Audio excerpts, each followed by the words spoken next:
Power star Pawan Singh का एक बहुत बड़ा मूवी आने वाला है जिसमें रितेश पांडे और पीकू सिंह लोगेंगे और उसमें पावर स्टार पवन सिंह लिखेंगे।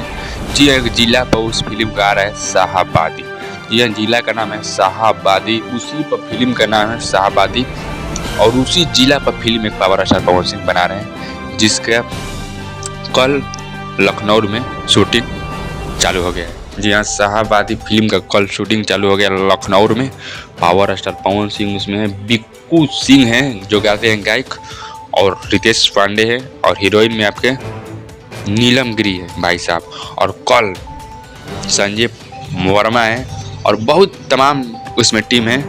और जो सूर्यवंशम फिल्म का प्रोड्यूसर थे वही हैं इसमें शाहाबादी फिल्म में प्रोड्यूसर भाई साहब। बहुत खतरनाक फिल्म का शूटिंग कल शुरू हो गया है शाहाबादी, जिसमें पूरे तमाम भोजपुरी के 3-4 लोग आने वाले हैं। जैसे में रितेश पांडे हाले कौन एक विलेन दिए हैं, बिक्कू सिंह नए एक्टर लोग रहे हैं, नीलम गिरी उसमें नए हीरोइन लग रही है, पावर स्टार पवन सिंह। बहुत खतरनाक होने वाली फिल्म, बहुत बड़ा होने वाली है शाहाबादी।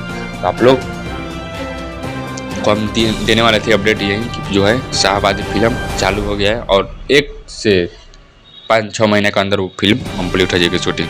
तो मेरे चैनल पर नया हो तो चैनल को लाइक सब्सक्राइब किया, बेल आइकन दबाकर नोटिफिकेशन किया। चलिए मिलते हैं अगले कुछ अपडेट लेकर।